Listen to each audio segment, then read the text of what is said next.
Գիտեք, բայց ինձ այնուամենայնիվ ուղղակի բառս բուն իմաստով նողկալի էր ճիպոթահարման ամբողջ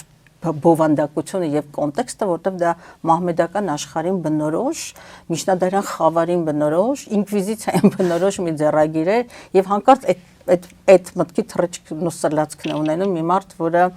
առհասարակ մշակույթի, չգիտեմ, ժողովրդավարության, եւ իրեն արևմտամետ է համարում, արևմտյան արժեքների ջատագով է։ Արժեքների կրող է համարում, սա ուղղակի ցավալի է։ Շատ եմ ցավում, ընդ որում ես Ռուբեն Բաբայանի հետ բավական հարգելով եմ մշակութային դերը, էությունը, բավական կոնտակտներ եմ ունեցել եւ հարգել եմ հենց այդ ձեռագիրը,